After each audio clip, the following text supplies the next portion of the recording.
بسم الله الرحمن الرحيم والحمد لله رب العالمين اللهم صل وسلم وبارك على نبينا محمد وعلى آله وصحبه أجمعين. I promise that we're not going to start 9:30 till the end of the month. As it gets later, I will start later, inshallah. But I'm not getting through like maybe 2 or 3 or 4 verses tops, and I have at least, so I have 6, I think, what is it? I have 12 up there, and that's after filtering maybe like 25 that I wanted to talk about. So it's very hard. This is like the hardest thing I've done, like this, because I'm looking at the ayat, I get excited about, okay, talk about this. Oh, talk about this. And I look at the, what do I leave? What do I take? And I don't know what to talk about anymore. And it's very confusing for me. So I just start to, some of it, I just did a random deletion. I just start to delete randomly. Didn't even look at what I was deleting. Whatever stays is good. Inshallah, it's all khair. But I hope that you're finding some benefit in it. My goal was to help you if you're, reading along, or maybe help you connect to some of the verses or understand maybe what they're talking about a little bit. Because I do acknowledge that that's a problem for most people, and it's not just for people who don't understand Arabic. Honestly, even for those who fully understand Arabic, they still don't really comprehend what it takes a while for you to understand what the bigger picture is for the verses are, and then actually to have time to contemplate some of the the verses specifically. Anyways, well, we're going to read the last page of Surah Al-An'am today. I talked about that yesterday, and we're going to go through most of Surah Al-A'raf, inshallah, today. Surah Al-A'raf, in the continuum of the 7 long ones, the Sab' al-Tiwal, and they call the 7 long because each one of them is longer than a juz'.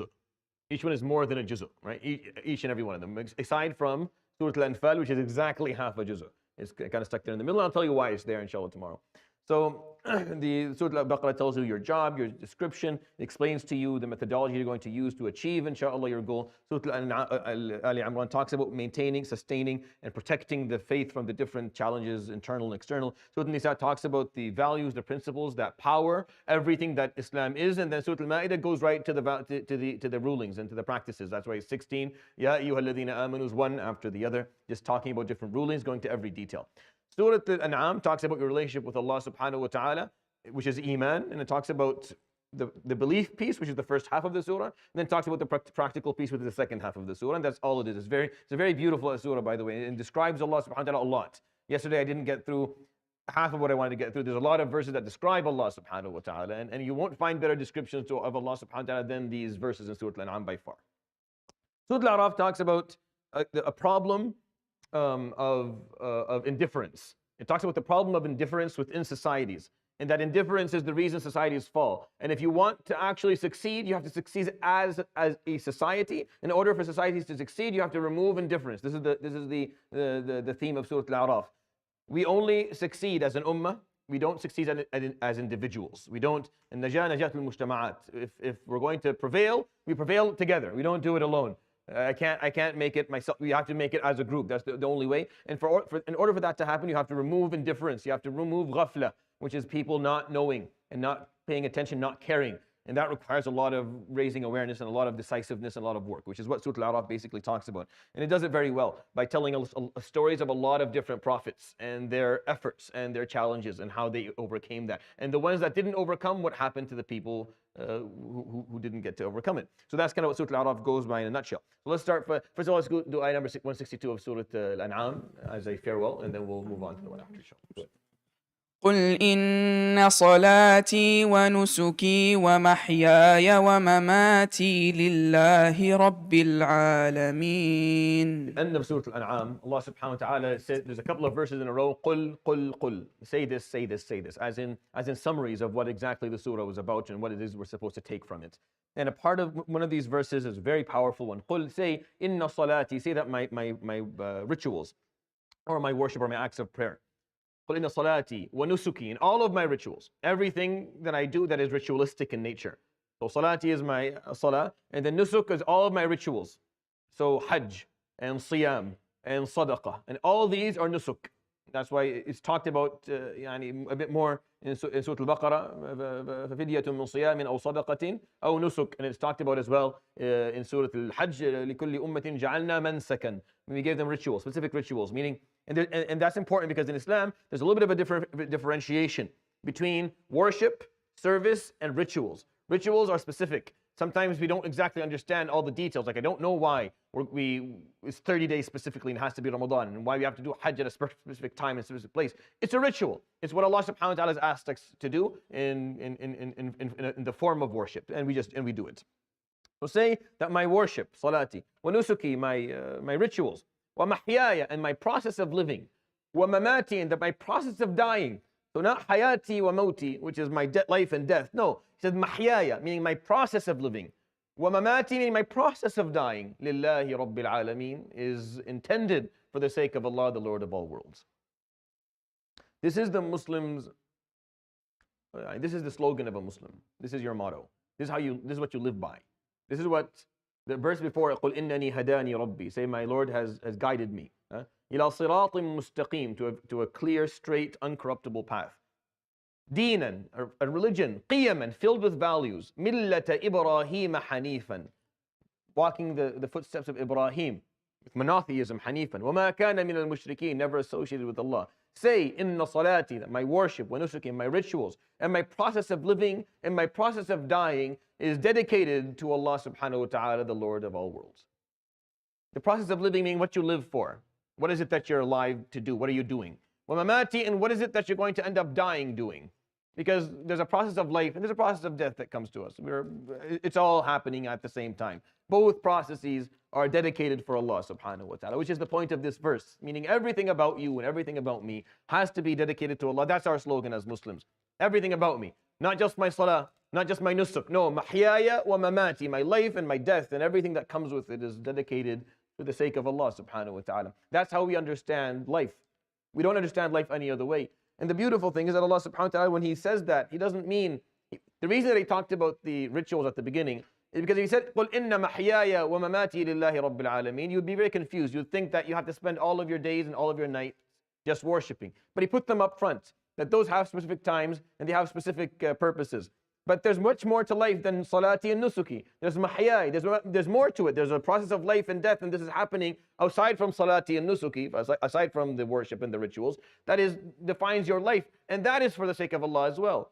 So when you go and you study, you're doing it for the sake of Allah. When you work at your job, you're doing it for the sake of Allah. When you get married, when you have kids, and when you have friendships, and as you build relationships, whatever it is you're doing, you do it for the sake of Allah subhanahu wa ta'ala. That just requires a little bit of rewiring.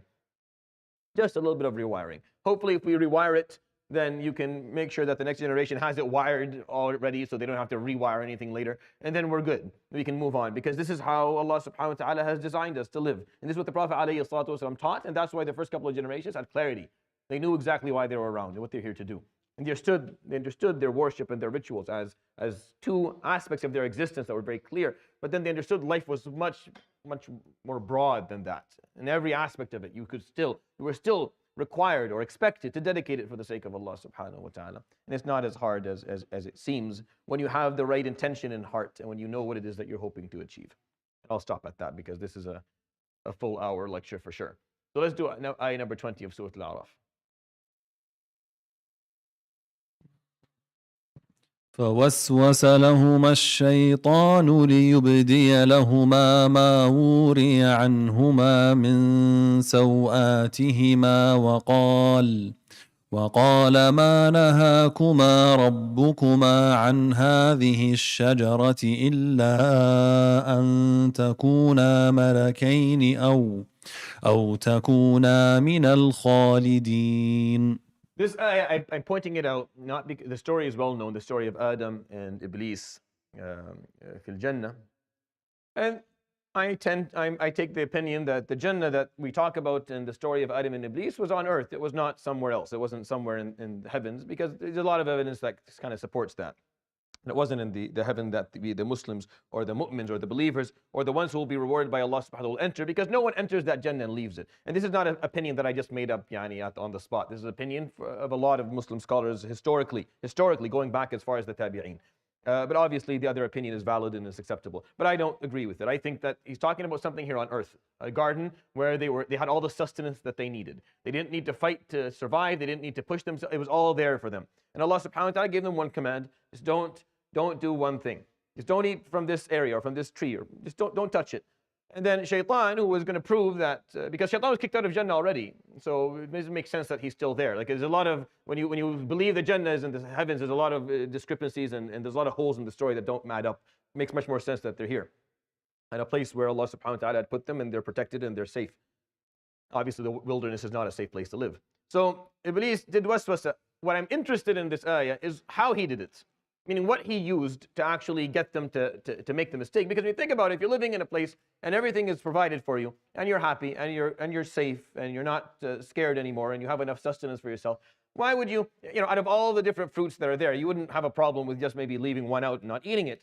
But human curiosity, first of all, is one aspect, and anything that you're told not to do suddenly becomes more kullu mamnu'in marghub, as they say. You just want to do it. But Iblis used a certain tactic. He told them, the reason that you're not allowed to eat this is because if you are to eat from it, you'll become malakain, aw takuna min al-khalidin. Either you become one of the angels or you become immortal. Angels, as far as we know, as far as Adam knew at the time, were also immortal. They didn't have death. The thing that bothered Adam alayhi salam, and bothered his wife Hawa, our mother, and bothered every other human being to come from them until the day of judgment, is the fact that we die. We don't like that piece. The whole story is very bearable. Like everything about life is bearable. We can deal with a lot of aspects of life, no problem. But when you tell me that you're going to die, or I'm going to die, that piece I kind of object to that one. Can we remove that piece? That's the only constant. That's the only guaranteed part of existence, that we're going to die at the end. Adam feared death. He didn't want to die, and neither did Hawa. They had everything they needed. They didn't want to die, and because of that, Iblis, la'anahullah, found his way in. He found the opening. See, Iblis, because he sees of us, إِنَّهُ يَرَاكُمْ هُوَ وَقَبِيلُهُ مِنْ حَيْثُ لَا تَرَوْنَهُم. They see of us that which we do not see of them. So he's able to figure out weaknesses. He keeps on probing. He looks to see, where are you soft? Where are you not clear? Where do you not have values that are bulletproof? He keeps on poking to find something. He found an opening with Adam alayhi salam. He found that Adam alayhi salam was a little bit too scared of death. Adam didn't want to die. He was scared of that, of his own mortality. He wanted to be immortal. He liked that the malaika didn't die. He liked the malaika didn't have the option of being punished. There was all these aspects that he was scared of that he didn't want. So he came to Adam from that door. That's why you can't eat from this, because if you eat from this, you're immortal. So now Adam alayhi salam has even more reason to want to eat from this, because he doesn't want to die. You understand the idea? Obviously, again, if they were in the Jannah and the heavens, Takuna min al-Khalidin wouldn't make any sense, because no one dies in Jannah anyways. Like the whole story, to understand it in Jannah and the heavens, there's so many holes in the story that I can't entertain. I understand the opinions there and I respect it, but I don't entertain it. I don't see it to be appropriate. I think there's too many holes in the story for it to be appropriate. But in dunya, you know you're going to die. So Iblis is just selling him this idea that, you'll become immortal. So he fell. He fell for it. Adam alayhi salam, out of his fear of death.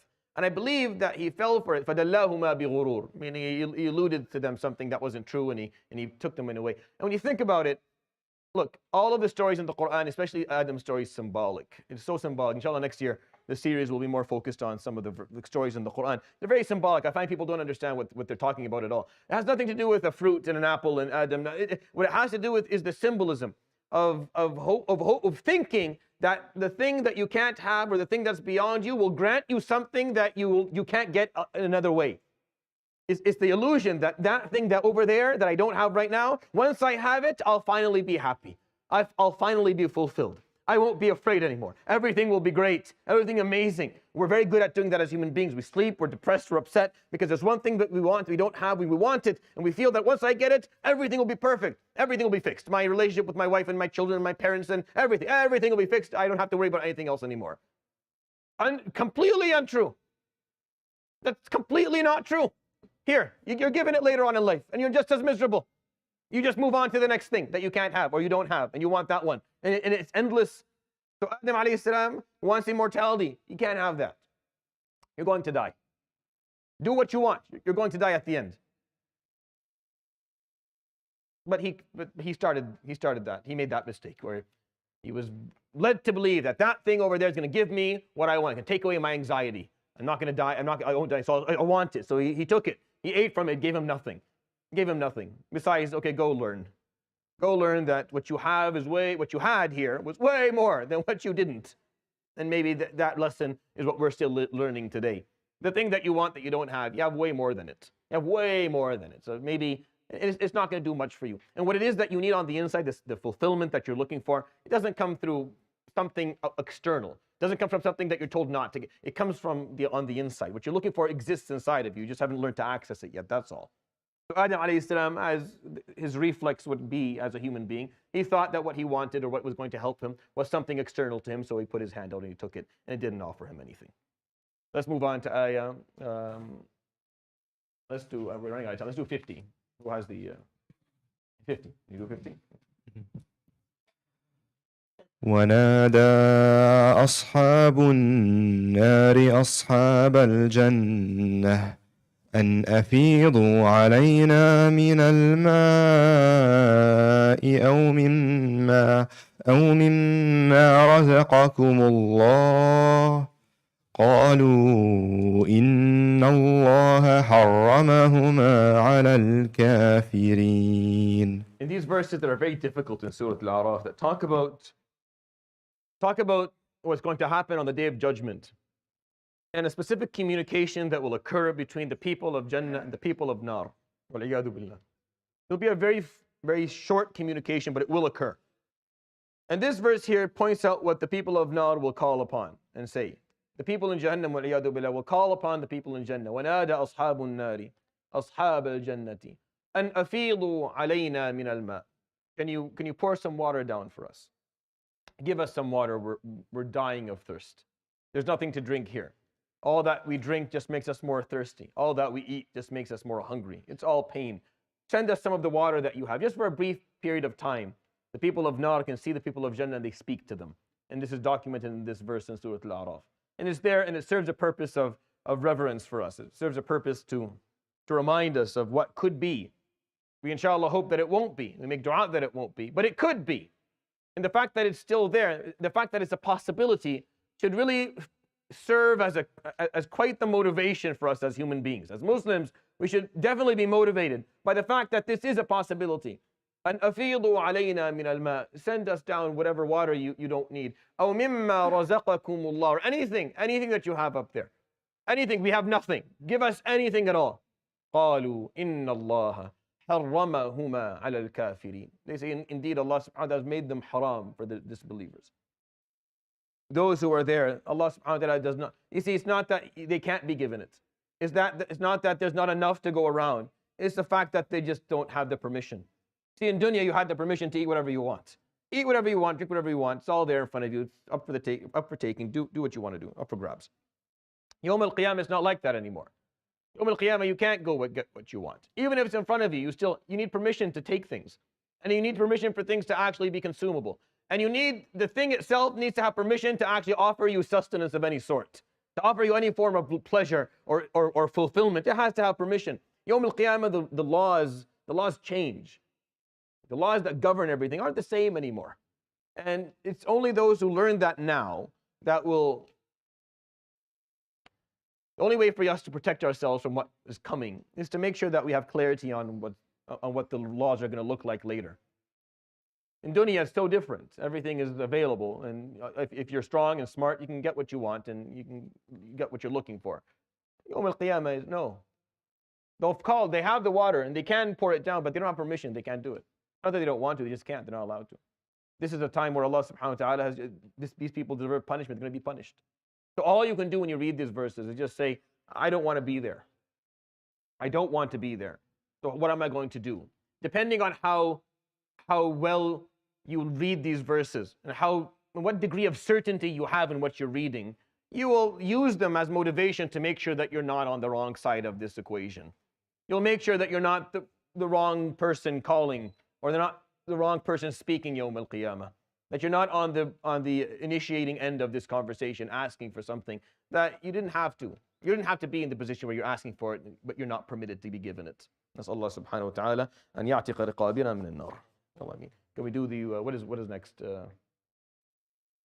Let's do 76 instead, because we're running out of time. You okay? Yeah.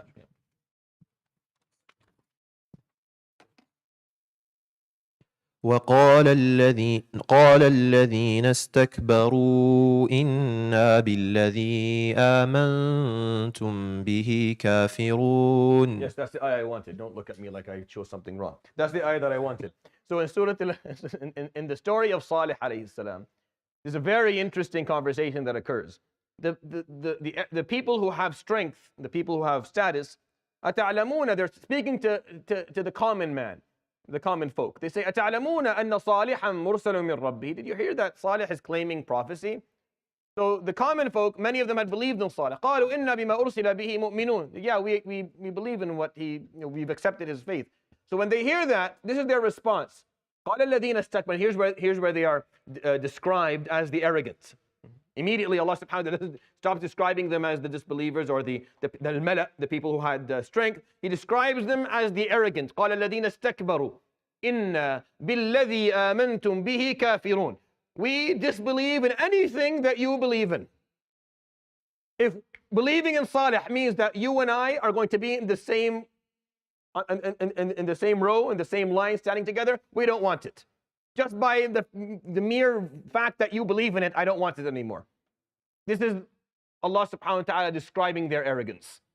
That they didn't listen to the argument. They weren't interested in the actual teachings of Salih alayhi salam. Just based on who's following him, they decided no.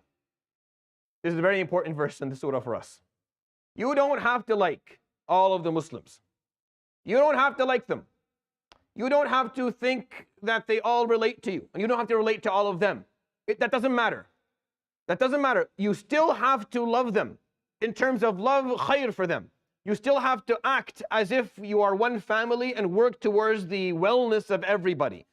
It doesn't matter whether you agree with them. It doesn't matter whether you are on the same wavelength. It doesn't matter whether you find yourself having a lot in common with them. That doesn't matter. No one cares. You're not allowed to look down. You're not allowed to condescend. And you're not allowed to isolate yourself.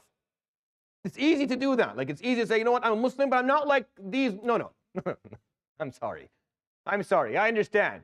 There's 2 billion of us. What, you think we're all going to be? Obviously, there's going to be a lot of variation amongst 2 billion people who come from at least 15 different ethnicities, over 48 countries around the world. Obviously, there's going to be a lot of differences of opinion, differences of practice. Obviously, we're not all going to have the exact same moral compass and value set. And we're not all be the same, but that doesn't matter. You're not allowed to, none of us, I'm not allowed to distance myself and say I'm a Muslim and lakum dinukum. No, I don't do that with a Muslim person. Lakum dinukum waliya din, that's not for a Muslim. And I say, I may not agree with you. I may have severe fundamental differences of opinion on certain issues, but we're still in one boat. That's what Surah Al-A'raf is talking about. Surah Al-A'raf is talking about we either succeed together or we don't. These people, the moment they heard the common folk accepted the message, we don't want it. Because we're not going to be associated with you. Because we're not going to be associated with you. Maybe the common folk, maybe their hygiene levels weren't great. Maybe they had a lot of bad ethics because they came from very poor or low socioeconomic backgrounds. And the people who had the power didn't want to be associated with people like that, who had bad ethics, bad morals, didn't behave properly. It doesn't matter. The moment you say, La ilaha illallah Muhammad Rasulullah, you're part of a big family. Not a happy family, but it's a family. And we work together. And we figure out how to get over our problems, and we figure out how to get along, and we want khair for one another, and we will continue to stand in the same line, encouraging one another to be better. The Prophet ﷺ says, "Unsur akhaka zaliman aw mazluma." You're supposed to stand by your brother, whether he is an oppressor or oppressed. So they said oppressed, easy. How do we do this when they're an oppressor? He says, sallallahu alayhi wa sallam, "Tarudduhu an zulmihi." You hold him back from his oppression. You advise them, you hold them back from falling into oppression. This ayah to me is very important because it shows you the reflex quote of these disbelievers, of these arrogant people. Immediately, you believe, I don't believe. But no, I don't want to listen to it. You're here, I don't want to be here. The people of Quraysh did the same thing. They came to the Prophet ﷺ, they said the same thing. We don't want to be with as Muslims, we don't have that option. Yes, we will disagree with each other. There'll be a lot of discrepancy and difference of opinion. That doesn't mean anything. We continue to work with one another. We continue to support one another. Don't isolate yourself from the Muslim Ummah. The moment you do that, you end up in a very, very dangerous place. Mentally and spiritually, it's just a matter of time before you drift off completely. Sometimes you'll be a part of an Ummah where you're not proud of everything they're doing. You're not proud of everything they're saying, the way they behave. It's okay. It's okay. You understand the creed? You understand the practice, the teaching, the values. Yes, then you stick to it and you help improve what you got. There's no way around it. Okay, let's do ayah number, what are we going to do? 102. 102. وما وجدنا لأكثرهم من عهد وإن وجدنا أكثرهم لفاسقين. This is one of my favorite verses in the whole surah. At the end of maybe 5 or 6 stories, he told us the story of Nuh, told us the story of Hud, of Salih, of Shu'aib, of Lut. He goes through all these stories. And at the end of all these stories, he says, subhanahu wa ta'ala, وَمَا وَجَدْنَا لِأَكْثَرِهِمْ مِنْ عَهْدٍ وَإِنْ وَجَدْنَا أَكْثَرَهُمْ لَفَاسِقِينَ. And we didn't find most of them to have a true covenant. We found most of them to be quick to be led astray or to deviate. If Allah subhanahu wa ta'ala, I was asked this question not too long ago, and it was I look for questions that I haven't been asked before just for my own amusement. And this question I wasn't asked in the form I was asked it at the moment. And the question was, what is the biggest challenge you have, for running places like this or performing da'wah? And it was just kind of a little bit right in my face, and I didn't thought about it in that manner. There's a lot of challenges. What's the biggest one? And I didn't really put too much thought, because in my mind, even though I hadn't thought about it, I knew what it was. It's the lack of commitment. It's the lack of commitment. 100%, all across the board, it's lack of commitment. I've been sitting in masajid since I was maybe 6 years old. What you see the fluctuation of people. Someone comes for a couple of months, for a year, then they disappear. You don't see them for a long time. Then they come back again. And then other people, they come and they go. So you see this people coming in and leaving, and people who are with you for a while, not with you or later, then with you again, then not with you later. So you see this fluctuation, this lack of commitment, this lack of consistency that's not there. Allah, this is exactly what He's saying in this ayah. وَمَا وَجَدْنَا لِأَكْثَرِهِمْ مِنْ عَهْدٍ. They just never stuck to, most of them couldn't stick to their covenants. I mean, we'd agree with them, and they would say, yes, we agree. We're with you till the end. We're with this to the bitter end. We will commit to the bitter end. And then they don't. They get distracted. They get tired. They get busy. They get a lot of things. A lot can happen. There's a million reasons why you don't have to be here tonight. Just like there'll be a million reasons not to be here tomorrow. Just like there'll be a million reasons why you should want to leave early, or not come for Fajr, or not continue to commit yourself after Ramadan. There's an infinite number of reasons why you won't do it. And there's one reason to do it. There's one reason that trumps them all. There's one reason that will trump them all, because that's the covenant you gave when you said, La ilaha illallah Muhammad Rasulullah. I'm with you till the end, to the bitter end. Regardless, to my bitter end, to yours, it makes no difference. I'm here, I'll never stop. I'll never stop. This is what we learn from him, alayhi salatu wasalam, that consistency. And this ayah is saying we found most of them not to be able to hold a covenant. We agree with them on something, and then they would fall behind. They did not have the ability to see it through till the end. In wajadna aktharahum lafasiqeen. We found most of them fasiqeen. The word fisq means to deviate. That's what it means, really. We use it there's a specific usage for the word these days that kind of describes more sinning than deviation. But it actually means فَسَقَتِ الْحَبَّةُ مِنَ النَّوَى, is when the plant breaks away or deviates away from the seed. So you break away and go in a different direction. So he's saying most people just go away. They break off. Be the consistent aspect of be the constant within this deen. Everyone else, if you want to see it that way, see it that way.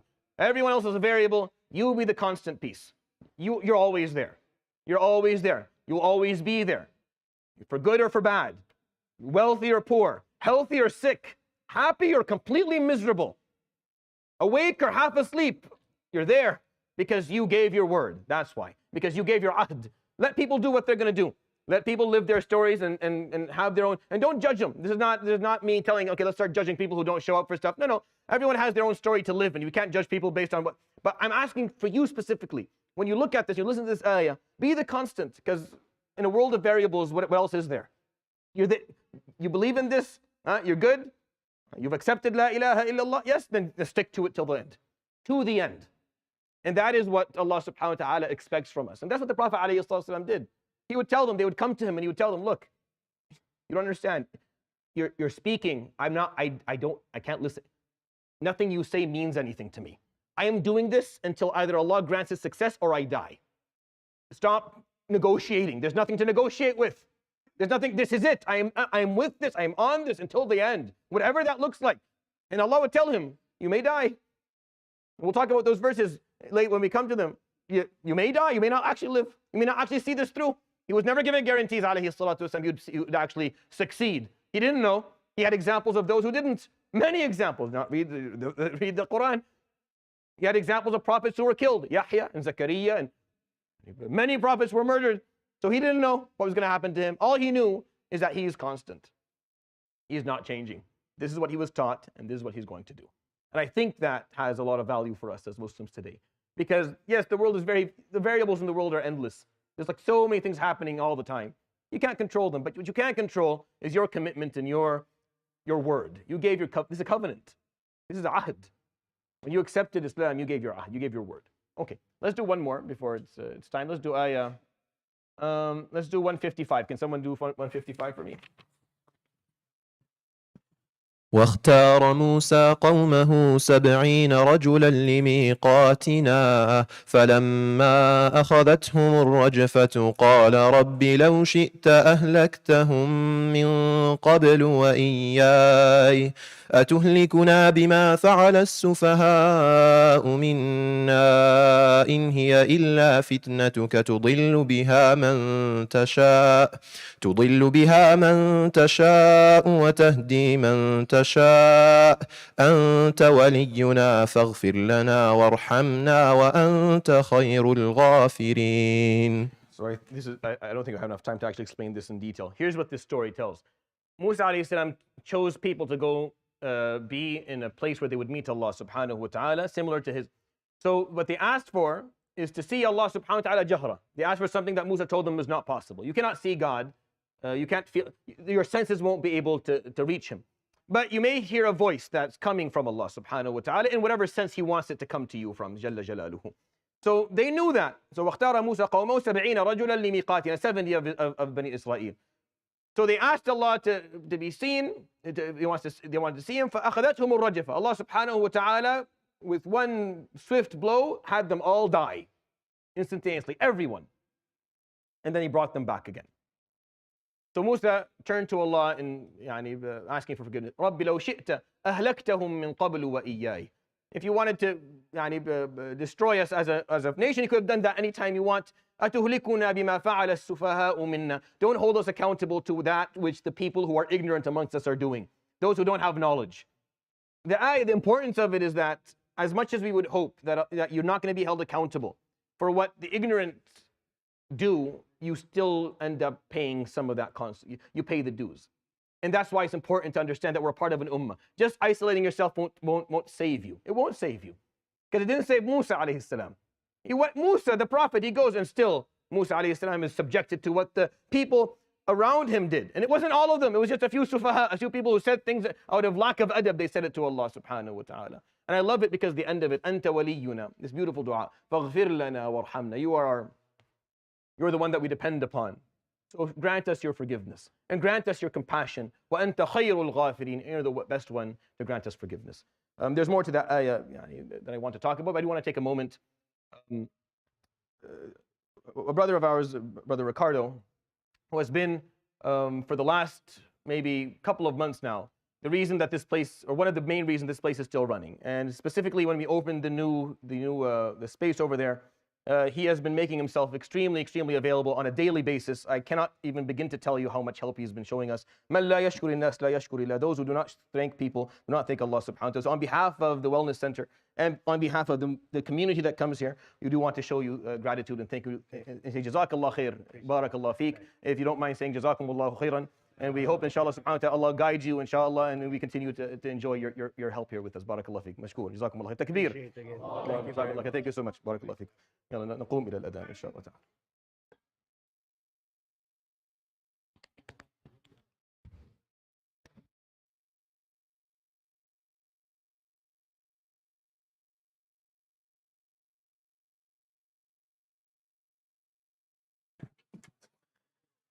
الله